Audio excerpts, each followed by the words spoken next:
Muchas gracias por acompañarnos en este nuevo programa de Adiós con Amor. El día de hoy tenemos una entrevista muy interesante en donde nos explican por qué es obligatoria la necropsia o autopsia en las personas que fallecen. También nos explican cómo se sabe el tiempo que ha pasado después de que una persona muere.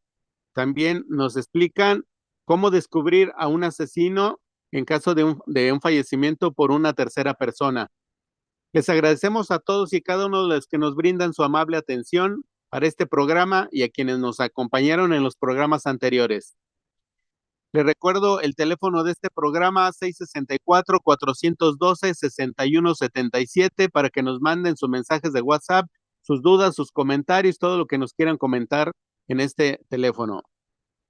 Les recordamos que nos pueden seguir en todas las redes sociales como TikTok, Instagram, Facebook y YouTube. Nos pueden buscar como Laudato Deum Radio. También pueden descargar la aplicación Seno FM y escuchar en su celular este programa y todos los programas de la familia Laudato Deum Radio. Aprovecho este programa para mandar saludos al licenciado Antonio Morúa y también al licenciado Julio Ledesma, que amablemente nos brindó esta interesante entrevista.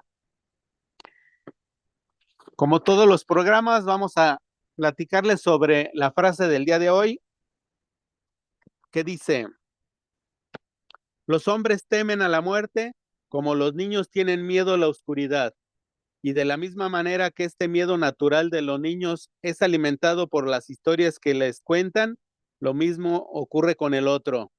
Francisco Bacón. Y en esta interesante frase nos dan a entender cómo las personas nos vamos alimentando de miedos hacia el tema de la muerte por las historias que nos platican otras personas. Y así como a los niños les decimos que si no se portan bien se los va a llevar la policía y van incrementando ese miedo hasta a esta autoridad, así nosotros los adultos nos vamos alimentando con ideas equivocadas sobre el tema de la muerte. Y precisamente este y otros programas es la intención de que nosotros vayamos entendiendo realmente qué es el proceso del morir y que nos quitemos de ideas equivocadas, como precisamente ya lo mencionamos en otro programa, que hay personas que creen que el morir duele, y ya vimos la razón de que no es así, sino que son las enfermedades las que duelen, pero el proceso del morir no duele nada, porque al contrario, es como una anestesia general en donde no sientes nada, porque es como quedarse dormido. Y a continuación vamos a iniciar con la entrevista muy interesante del licenciado Julio Ledesma, en donde precisamente nos platica algunos temas de cuestiones forenses que están relacionadas con la tanatología. Y la razón de esta entrevista es para que ustedes vayan conociendo más de forma natural el proceso del morir y irnos acercando a ese tema que muchos queremos esquivar, que muchos no queremos escuchar porque tenemos miedo de que incluso tenemos el prejuicio de que posiblemente nos llegue más rápido el proceso del morir por el simple hecho de platicar sobre estos temas.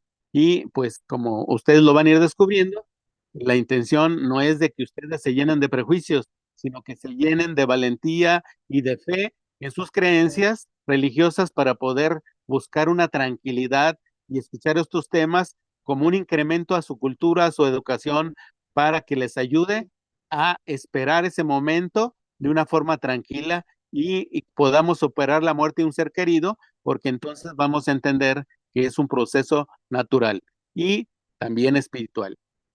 Pues a continuación, vamos con la entrevista con el licenciado Julio Ledesma. Muchas gracias que nos acompañan en el programa Adiós con Amor.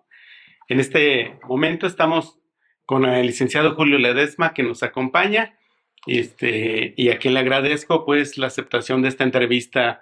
Él tiene varias especialidades que ahorita nos va a platicar y las cuales están relacionadas con la tanatología. Si nos puedes decir, ¿cuántos años tienes, Julio? Ya me voy a ventanear, ¿verdad?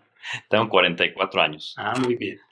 Oye, Julio, ¿nos autorizas para usar tu voz y tu imagen en las redes sociales y en las plataformas de internet? Sí, sin problema, sí, sí Muchas autorizo. gracias. Muchas gracias, Julio.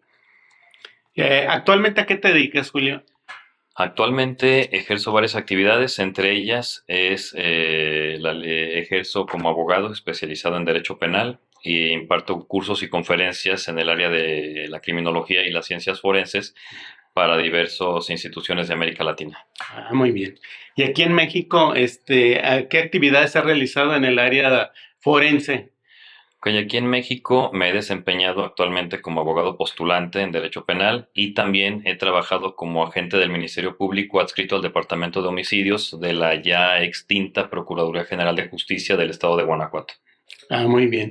Y allí te tocó atender, me imagino, varios asuntos cuando, por ejemplo, las personas iban a identificar a algún familiar que había fallecido. ¿Cuál era el protocolo que ustedes utilizaban? Bueno, había diferentes protocolos a seguir, pero hablando en el tema de identificación de cuerpos, el protocolo era que si la persona fallecida estaba en un estado muy deplorable, física y estéticamente hablando, iba a ser muy impactante para los parientes hacer el reconocimiento. Entonces, por respeto y por humanidad sobre todo, lo que se hacía, si es que las personas autorizaban, es que se hacía la identificación a través de fotografía. Fotografía obviamente del cadáver, pero no es lo mismo la impresión que se da ver un cuerpo a través de una fotografía que verlo en vivo. Y las fotografías, perdón, eran en blanco y negro o a color, porque recuerdo que antes, no sé si antes en algunas revistas policíacas pasaban esas imágenes en blanco y negro porque eran menos impactantes. ¿Ustedes cuando mostraban a los familiares las fotografías ya eran a color?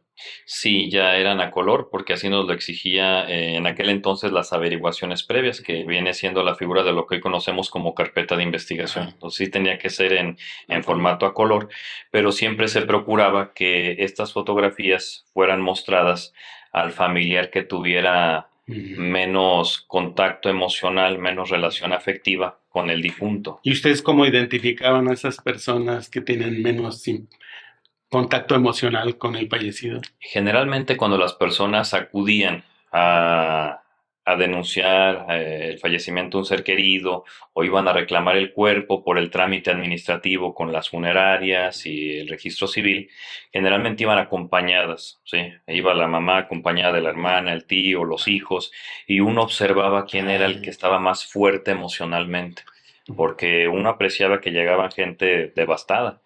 Entonces viene devastada y si yo le muestro el cadáver del ser querido, el cadáver del hijo, el cadáver del hermano, obviamente pues no iba a ser nada agradable. Entonces mirábamos a la persona que tuviera más fortaleza y hablábamos en lo privado con ellos. Le explicábamos el por qué no era recomendable que la persona afectada emocionalmente viera el cuerpo. Ya lo dejábamos a su consideración. Generalmente, en casi la totalidad de las situaciones, seguían nuestros consejos, porque al final de cuentas era un consejo nada más. Nosotros no podíamos imponer nada. Si ellos insistían en verlo, pues lo dejaban. Exactamente, sí. ¿Y a ustedes les daban alguna capacitación antes para identificar quién recomendarían para que entrara a ver al familiar? Excelente pregunta y la respuesta es no. Al menos en aquel entonces no teníamos esa capacitación. A mí se me facilitaba porque, bueno, dentro de mi trayectoria académica yo cuento con la licenciatura en psicología.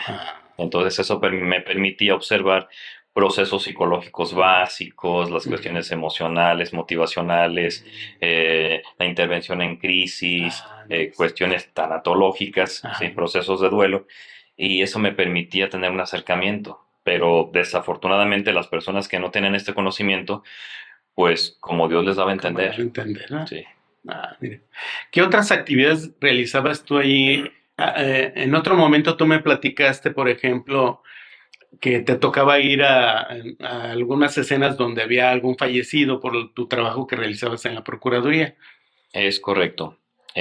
Todo el proceso que se hacía en una agencia de homicidios, pues era recibir reportes. Y los reportes eran de dos tipos. Eran reportes por personas fallecidas y eran reportes por personas lesionadas. ¿Sí?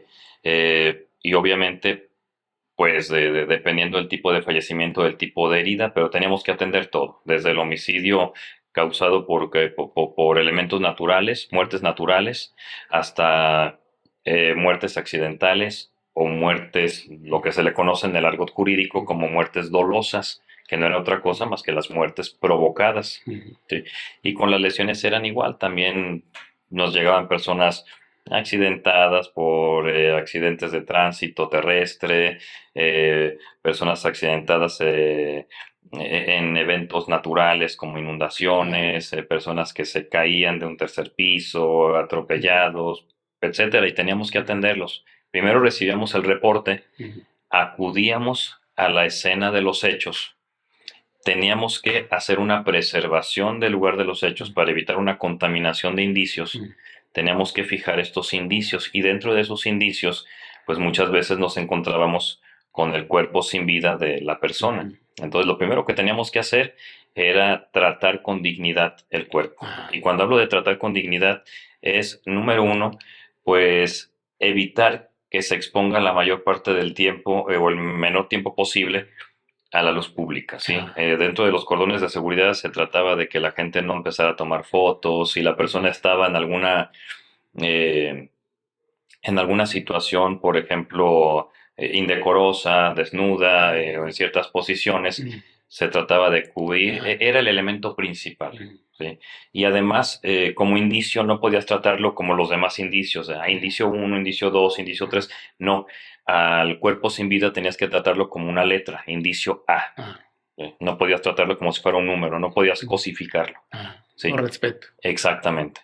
Y se tendría que atender como el primer indicio, se hacía el levantamiento con mucho respeto al cuerpo y posteriormente era trasladado al servicio médico forense, donde se te practicaba la necropsia de ley, también con todo el protocolo de respeto, ¿sí? A la necropsia no se permitía el acceso más que al médico legista que iba a llevar a cabo la necropsia, al prosector, que era el ayudante del médico legista, y obviamente al Ministerio Público, que era el que fedataba los hechos arrojados por el médico legista. Fuera de ahí, ni el secretario, ni el escribano, ni el chofer de la ambulancia, ni testigos, ni prensa, ni Guardia Nacional, ni elementos, nadie podía entrar a una sala de necropsia, ni antes, ni durante, ni después de practicada la necropsia. Pues vamos a hacer una pausa, Julio, está muy interesante lo que nos estás platicando y vamos a hacer una pausa para irnos a unos cortes y ahorita regresamos.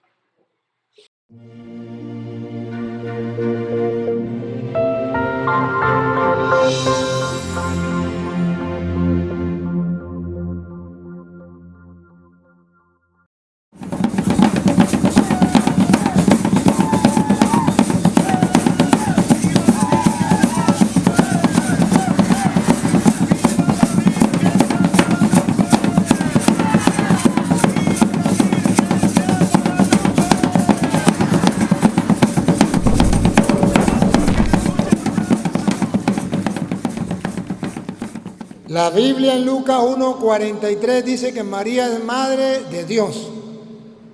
Lo que para nosotros María es importante. ¿Por qué María es importante? No, pues imagínense, me trajo el regalo más grande que pueda existir para un cristiano. Me trajo al Salvador del mundo.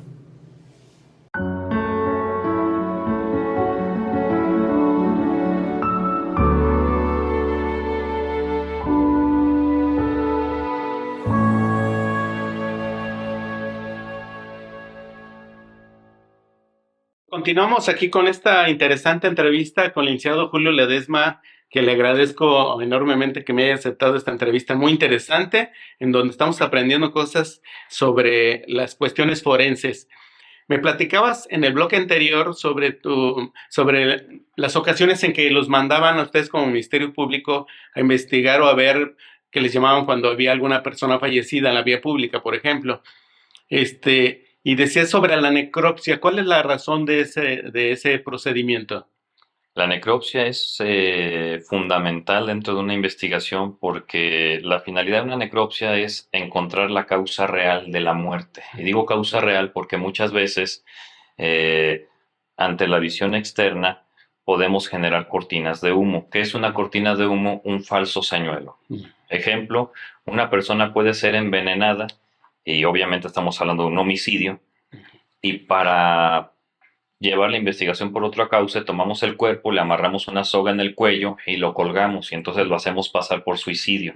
Entonces, lo que me va a hablar de la verdadera causa de muerte es la necropsia. En la necropsia me dicen, a ver, pues encontramos un cuerpo colgado, estamos ante un suicidio, y ya cuando se hace la necropsia y se hace la apertura de cavidad torácica, craneana, abdominal, y empezamos a encontrar las lesiones, nos damos cuenta, por ejemplo, que hay una ausencia de un surco equimótico exocoriativo. ¿Qué es esto?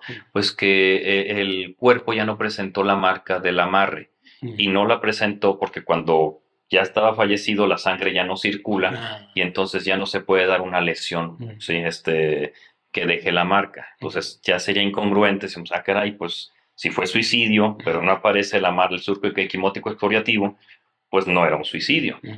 Y si le empezamos a escarbar y en la toma de muestra de sangre y orina, al tener expuesto órganos vitales como corazón, como hígado, y nos damos cuenta de una decoloración, en el estudio patológico sale la presencia, por ejemplo, de estricnina o alguna sustancia como raticida, pues decimos, este no se suicidó, a este lo envenenaron y quisieron simular su muerte como si fuera un suicidio. Muy bien. Entonces, por eso es que se sigue la necropsia, para encontrar la causa real. Muy bien. Oye, y también a ustedes los prepararon para enfrentarse a esos escenarios donde hay alguna persona fallecida en la vía pública, algunos a lo mejor pues están en condiciones pues que una persona normal a lo mejor se impresiona. ¿A ustedes les dieron una preparación antes de acudir a esos lugares?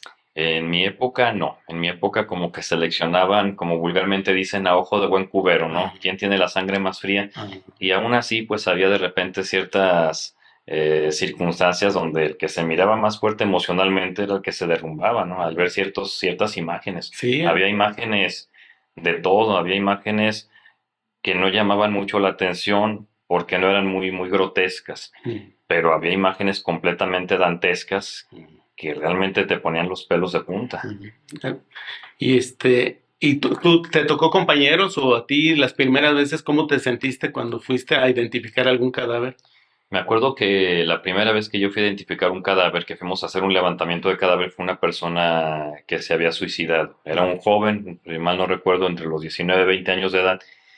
Y sí es una impresión fuerte, porque a pesar de que no había muchos elementos violentos, no había manchas hemáticas, no había salpicaduras, no, solamente estaba el cuerpo en un estado de suspensión. Aún así era impactante porque pues estás por primera vez frente a una muerte reciente, ¿sí? Y estás frente a un cadáver y empiezas primero con el proceso de subjetivo y las preguntas filosóficas. ¿Por qué habrá sido? ¿Qué habrá pasado en su vida? ¿Cuál habrá sido su último pensamiento? Hasta que después el propio ambiente y la función que tienes te hace despertar, ¿no? De repente, hey, despierta, eres el Ministerio Público y tienes que empezar a trabajar. Y entonces ese cadáver empiezas a tratarlo como un elemento más de la investigación. Entonces ya empiezas a ver, descripción física, media filiación, la cabeza orientada hacia el oriente, hacia el poniente, norte, sur, a tantos metros del muro central, suspensión completa, incompleta, descripción de la vestimenta, y eso hace como que vuelvas a aterrizar la emoción. Sí, pero sí en su primer momento son emociones las que te surgen. Entonces me imagino, ¿cuánto duraste tú de investigador o de Ministerio Público? Yo estuve ejerciendo del 2007 en ese ámbito hasta aproximadamente el 2010. Siempre bastantes años, casi 13 años. Entonces me imagino que las primeras experiencias de ir a identificar un cadáver, ya después era diferente tus emociones. No, son cosas que uno nunca se acostumbra. Te acostumbras a hacer el trabajo y a hacer el protocolo, pero cada evento es como una huella digital, ¿no? O sea, la historia, el suceso es diferente. Algo a lo que yo nunca me pude acostumbrar es a la muerte de niños. De niños. Sí, bebecitos, niños de 2 años, 3 años, que yo miraba tirados en la calle, que habían sido atropellados, ver su cuerpecito expuesto, ver el llanto de los papás desconsolados. Sí, son situaciones que nunca pude tomar con sangre fría. Muy bien. ¿Has escuchado tú sobre tanatología? Sí, ¿Tú crees que alguna vez tú has acudido con un tanatólogo? sí, de hecho yo tengo un diplomado en tanatología. Ah, excelente. Y entonces, ¿tú crees que te hubiera ayudado mucho haber estudiado ese diplomado de tanatología al principio que empezaste tu actividad como Ministerio Público? Totalmente, sí. Sí. Ahora con tantos años pues y ahora ya que no trabajas de Ministerio Público, ¿te ha tocado por tu trabajo profesional como abogado penalista acudir a ver algún cadáver? Sí, sí me ha tocado acompañar a mis clientes a las identificaciones de cadáver, inclusive ellos han autorizado a que sea yo el que haga la identificación y por recomendación de un servidor, ¿no? ¿Sabe qué, señora? Hable con su pariente para que me autorice a mí porque sí son imágenes impactantes. Y ahora con este estudio de tanatología que hiciste, pues, ¿tu impresión es distinta? Yo creo que la impresión sigue siendo la misma, Sí. pero el manejo El manejo. es diferente, sí. El manejo sí, Es cierto. sí eres más consciente de que es un proceso, Ah. sí, un proceso de una pérdida, Ujú. y eso te hace tomarlo de otra perspectiva. Ah, muy bien. Pues vamos a hacer una pausa. Está muy interesante esta plática. Espero les sirva a ustedes para seguir conociendo sobre este tema de tanatología y relacionada con el aspecto forense. Ahorita regresamos.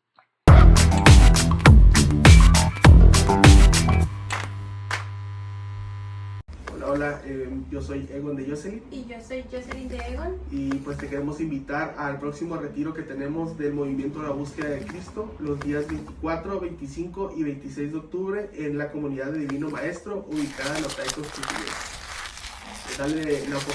Date la oportunidad de decirle sí al Señor, dile sí a Cristo y date cuenta que Jesús no quita nada, al contrario, te da todo. Si necesitas más información, puedes mandarnos un mensaje a las redes sociales que están apareciendo en pantalla y te esperamos. Gracias.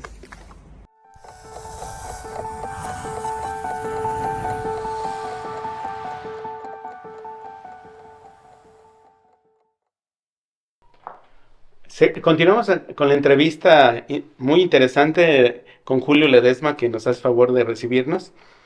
Nos estamos platicando sobre el proceso, de que le tenían que hacer la necropsia a un cadáver para saber la razón por la cual falleció. ¿Cómo saben cuánto tiempo tiene una persona de que ya falleció?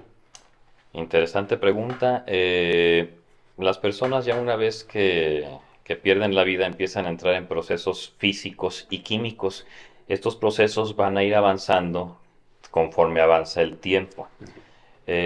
Cuando estamos ante la presencia de un cadáver, primero tenemos, número uno, que asegurarnos si estamos ante la presencia de una persona sin vida. ¿Por qué? Porque muchas veces quizás a lo mejor la persona está anestesiada o a lo mejor la persona está inconsciente pero sigue viva. Entonces primero tenemos que verificar signos vitales, ausencia de latido cardíaco, ausencia de pulso, ausencia de respiración, presencia de pupila, dilatación de pupila, tela esclerótica corneal. Son los primeros elementos. Posteriormente tenemos que ver si hay elementos recientes físico-químicos. Cuando el cuerpo deja de tener vida, la circulación se acaba y entonces empiezan a producirse diversos cambios. Por ejemplo, una persona que ya no tiene vida y que tú la cortas, a pesar de que puede sangrar, la sangre ya no va a coagular, porque la coagulación es un proceso que se da ante mortem, es decir, antes de la muerte, pero ya no es un fenómeno que se da post mortem, ¿sí?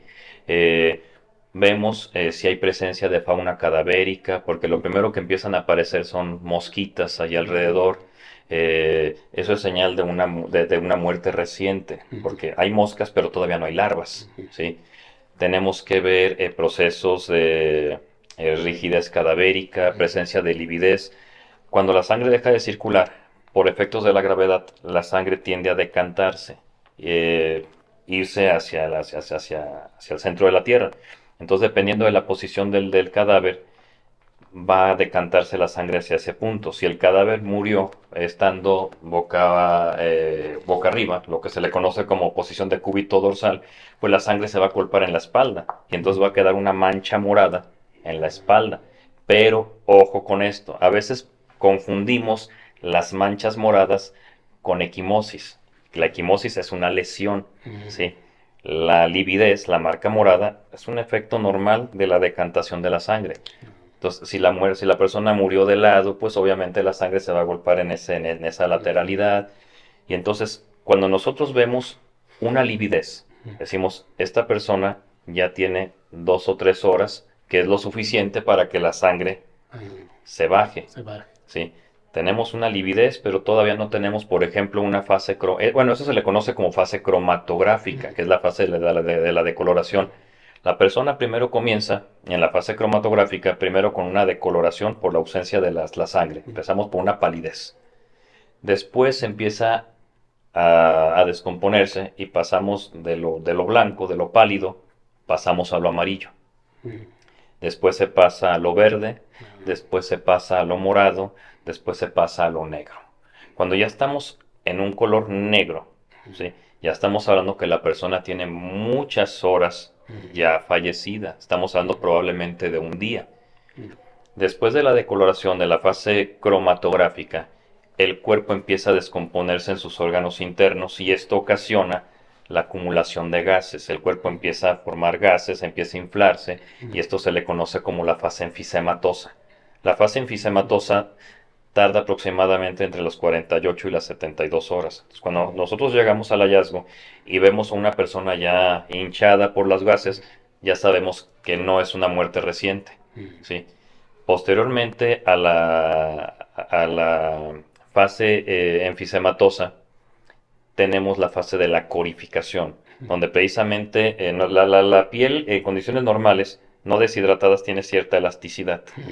Pero cuando se pierde la hidratación y aparte se empieza a inflar, la sangre se empieza a romper, ¿sí? Formando una especie de cuero.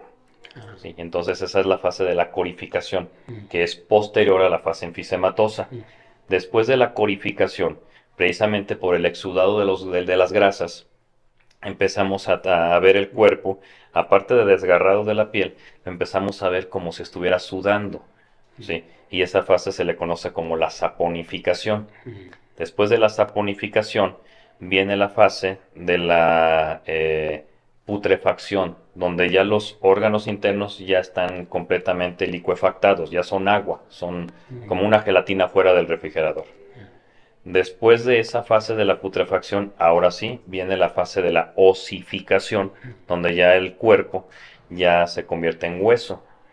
Y allí entran otros factores entomológicos, donde tiene que ver qué tipo de larvas, qué tipo de bióticos existen en el cuerpo, ¿sí? Muchas veces la presencia de ciertas larvas o de ciertas bacterias te dicen también el tiempo de muerte, ¿sí? Y finalmente pues viene la pulverización, ¿sí? De los huesos. Exactamente. Perdón. Ay. ¿Cuál es el proceso de la necropsia? Primero se tiene que tener al cuerpo completamente desnudo en una mesa de disección. Posteriormente se hace la apertura de la cavidad craneana, de la cavidad torácica y de la cavidad abdominal, ¿sí? Con el proceso correspondiente. En este caso, por ejemplo, se hace la apertura del cuero cabelludo, de lo que es de un extremo al otro, de 100 a 100, ¿sí? De oreja a oreja, y se quita el cuero cabelludo. Posteriormente se quita lo que es la calota del cráneo y se deja expuesto lo que es el cerebro. Se examina el cerebro y lo mismo se hace con los órganos del tórax y del abdomen. Se analizan los órganos para efecto de que no tenga alguna lesión provocada por agentes externos, por ejemplo, el impacto de una bala, proyectil de arma de fuego, o si no hay algún elemento patógeno, ¿sí? Por ejemplo, alguna decoloración, algo que le demuestre al médico que la persona estaba enferma o que estuvo en un proceso de intoxicación, ¿sí? Después de que se analizan los órganos, de que se miden los órganos, se pesan los órganos, se hace una toma de sangre y orina que se envía al departamento de patología para poder precisar o descartar si nos encontramos elementos de alguna droga legal o ilegal. ¿Sí? Ese es todo el proceso. Ya una vez que se termina el proceso y obviamente que se elige el tipo de disección, si se va a usar la técnica en T o la técnica de Bishop, ¿sí? Entre otras, o la técnica en U, se va a volver a coser al cuerpo, ¿sí? Agregando en su interior los órganos que fueron analizados y pues se va a procurar dar una imagen estética. ¿Sí? Sí, porque la gente piensa que a veces no quieren que le hagan la necropsia porque piensas que lo van a mutilar. Exactamente, y no, se hace con completo respeto y se deja todo, se trata de dejar todo en las condiciones en las que se encontró, ¿sí? Inclusive se trata de a veces hasta de reparar un poquito, ¿sabes? Que mira, pues cósele aquí porque está muy impactante la herida, ¿sí? Que reitero, no es un trabajo, la estética forense no es un trabajo que se haga en la Procuraduría, pero sí es algo que se hace en las funerarias, por ejemplo. Ajá. Muchas gracias. Vamos a hacer otra pausa. Está muy interesante aquí la charla con Julio. Vamos a hacer una pausa y ahorita continuamos.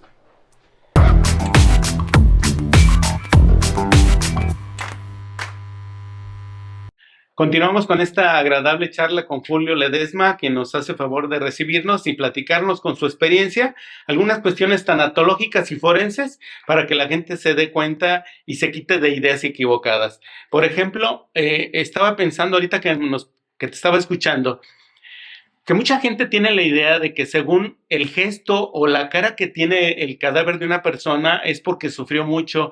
Entonces, si nos puedes platicar esa cuestión desde el punto de vista forense. Sí, claro que sí. Es parcialmente cierto, porque si bien nos quedamos con la última expresión con la que fallecemos, porque al final de cuentas es una cuestión muscular, precisamente es esta cuestión muscular la que a veces hace que la posición del cuerpo, la posición muscular se deforme, porque recordemos que la mayor parte de la composición del cuerpo humano es agua. Entonces, cuando hay un proceso de muerte, empieza a haber una deshidratación. Entonces, el cuerpo empieza a perder flexibilidad, ¿sí? Si nosotros ponemos un bistec en el asador, el bistec va a empezar a perder su flexibilidad y entonces se va a empezar a arrugar, ¿sí? Lo mismo pasa con los músculos, ¿sí? Nosotros empezamos a tener una mano completamente inerte en esta posición y conforme pasa el tiempo, nos vamos cerrando. Al momento por ejemplo, es muy común encontrar a personas ya sin vida que presentan la posición del boxeador, ¿sí? Es decir, el engarrotamiento de los músculos hacen que la persona se quede así o así, y entonces esto puede semejarse como, tenía miedo o algo, ¿no? Los mismos músculos de la cara empiezan a deformarse precisamente por este jaloneo muscular que se da por la deshidratación. Entonces no necesariamente sea porque haya sufrido. No, no necesariamente, sí. Qué bueno que nos aclaras ese tema para que la gente pues se quede con una mejor idea de que no es porque haya sufrido mucho su familia. ¿Algún caso que te haya impactado de los que viste en tu trabajo como Ministerio Público? Pues fueron varios, ¿verdad? Encontrar personas decapitadas en accidentes viales, encontrar niños de 2 años, de meses de edad, atropellados, con estallamiento de vísceras. Pero yo creo que el que más recuerdo fue el suicidio de una persona que practicaba la magia negra, ¿sí? Llegamos al lugar de los hechos, al lugar del hallazgo, y nos encontramos a una persona vestida con una túnica negra, colgada, ¿sí? del techo de una viga, y con toda una serie de instrumental para hacer rituales. Se encontraban imágenes religiosas atravesadas con espadas, en el filo de la espada pegadas diferentes fotografías, muchísimo material pornográfico, cáliz de vino de las iglesias, cruces de cabeza. Sí era una imagen muy grotesca, ¿no? Sí, ¿Qué sentiste? Sí se sentía una vibra muy rara, inclusive tuve que batallar para que entraran las personas del servicio médico forense a levantar el cuerpo porque no querían. ¿No querían? No querían, sí. ¿Tú fuiste la primera persona que entró? Sí, pues yo tenía que entrar porque nadie puede entrar si no está el Ministerio Público, sí. Entonces a mí me tocó tener esa primera impresión y dije, ay, pues, Dios mío, con permisito y sí, que sea lo que Dios diga. Pero entonces se notaba un ambiente difícil, pesado. Sí, muy pesado. No Sí. sé si fue producto de la sugestión de uno o si Pues- realmente había algo ahí pesado. Una energía ahí Ujú. muy pesada. Ah. Y la necropsia sí arrojó que fue suicidio. Sí, efectivamente, sí. La necropsia arrojó presencia de alcoholemia en la sangre. Ah, La persona había estado ingiriendo bebida alcohólica y aparte, pues sí aparecieron el surco equimótico excoriativo y lo que es el desprendimiento del hueso hioides, ¿no? Que se le conoce como la manzana de Adán. O sea, ah, sí fue un suicidio. bueno. Oye, te iba a hacer otra pregunta. Ahorita que nos platicabas de la necropsia, pues, obviamente la razón es para investigar la causa por la que falleció una persona. Con tu experiencia que tuviste, ¿cómo descubren a un asesino de una persona? Ok, primero se tienen que verificar líneas de investigación. Para esto, pues se tiene que hacer una perfilación victimal, es decir, lo que se le conoce como una autopsia psicológica, a qué se dedicaba la víctima, Ajá. para poder saber si tenía enemigos potenciales y recientes o no los tenía. Posteriormente se tiene que hacer una perfilación criminal, encontrar todos los elementos, tanto objetivos como subjetivos, dentro de una investigación. Por ejemplo, no es lo mismo una persona que fue asesinada hacia el interior de su vivienda que hacia el exterior, porque si hablamos que si fue al interior, es que víctima y victimario se conocían y que aparte había un grado de confianza entre ellos, tan es así que se le permitió el acceso a la vivienda. Se tiene que ver el tipo de arma, si es un arma preparada o es un arma improvisada. Por ejemplo, no es lo mismo encontrar una persona asesinada, estrangulada con un cable de luz o con un golpe en la cabeza provocado por una botella, que encontrar una persona envenenada o con un disparo de arma de fuego. ¿Sí? Si hablamos de un arma improvisada, significa que las cosas se salieron de control y se tuvo que buscar de manera emergente un arma. Si hablamos de algún veneno, de algún arma de fuego, ya es un arma preparada, significa que ya hubo una premeditación previa. Tomamos en cuenta elementos como por ejemplo el dolo de ímpetu o el dolo de propósito, que es la hazaña con la que se cometió la muerte. No es lo mismo aquel que llega, dispara un disparo en la cabeza, aquel que apuñala 69 veces, ¿no?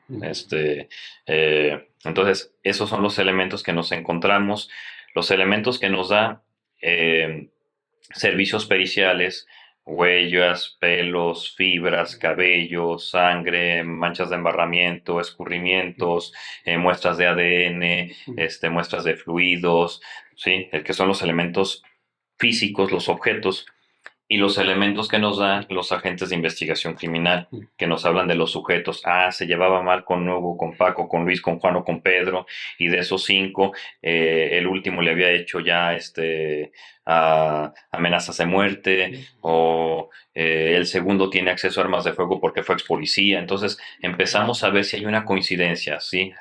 Sospechamos que fue Hugo, y chistosamente Hugo coincide con el pelo, la huella, la fibra, la mácula que encontramos en la escena. Entonces es un trabajo de 2 directrices, la cuestión criminalística y la cuestión criminológica, la cuestión objetal y la cuestión de los sujetos. Muy interesante. Vamos a hacer otra pausa y ahorita continuamos. Ya está por concluir esta entrevista, no se la pierdan, ahorita seguimos.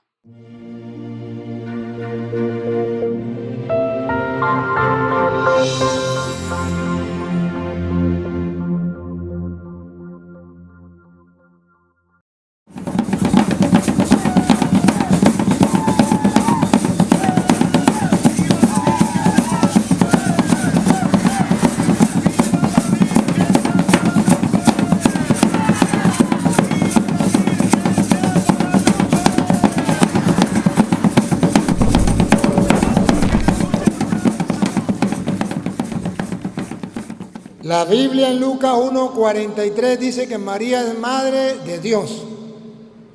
Lo que para nosotros María es importante. ¿Por qué María es importante?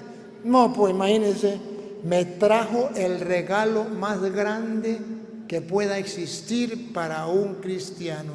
Me trajo al Salvador del mundo.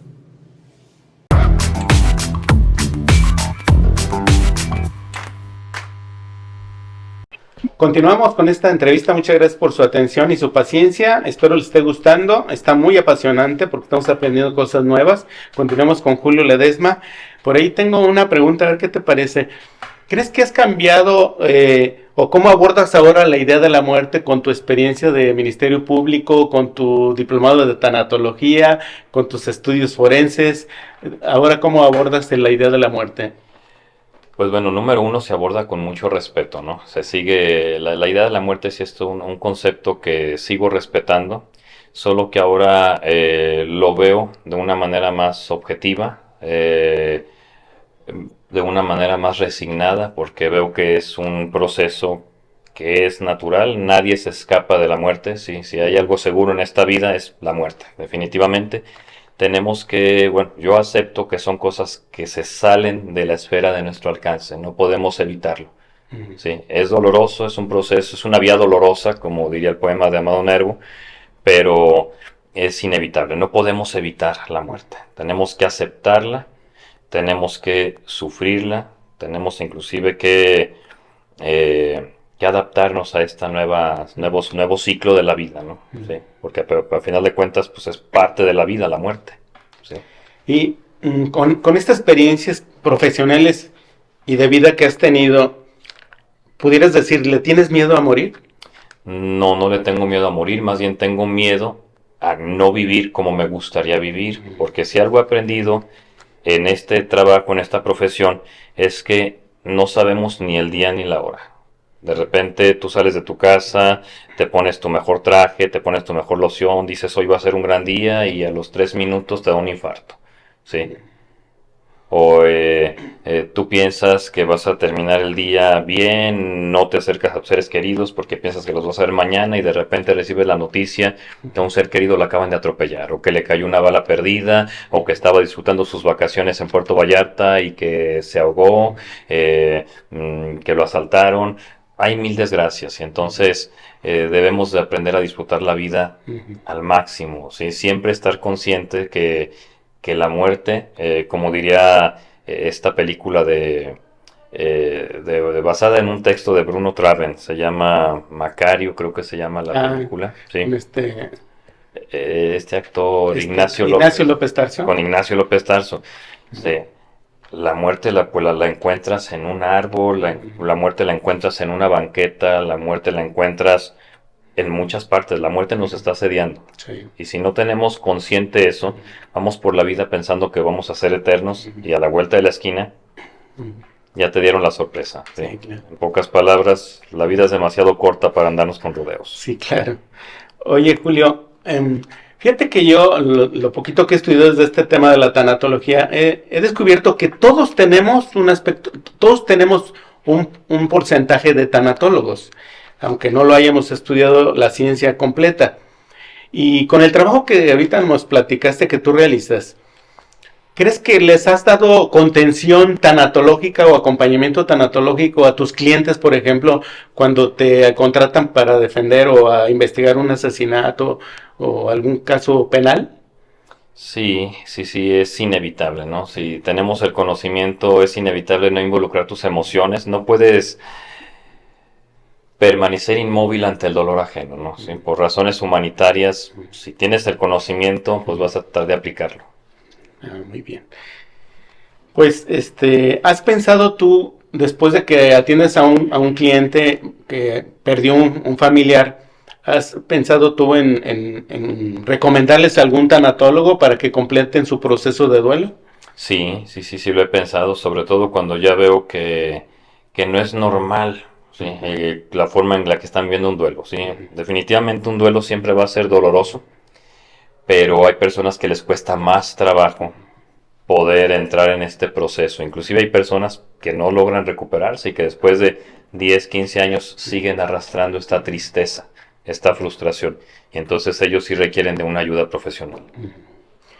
Por último, Julio, y abusando de tu tiempo, estaba yo pensando ahorita, de los clientes que te contratan porque pues perdieron un familiar a manos de un tercero, ¿tú has notado que te contratan más para buscar justicia o para vengarse de lo que le hicieron a su ser querido?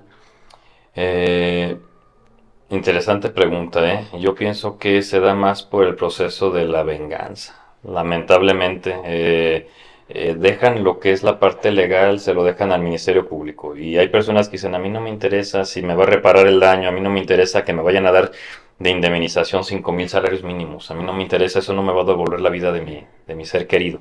Y entonces ellos están buscando la cuestión del desquite, ¿sí? De la vendetta, como dirían los italianos. ¿Y te han dicho algunos clientes que, que ellos quedarían satisfechos con que los metan a la cárcel? Al final terminan resignándose, pero muchos de ellos no están de acuerdo con las penas que impone el Código Penal, ¿no? O sea, ¿cómo poco le dieron nada más?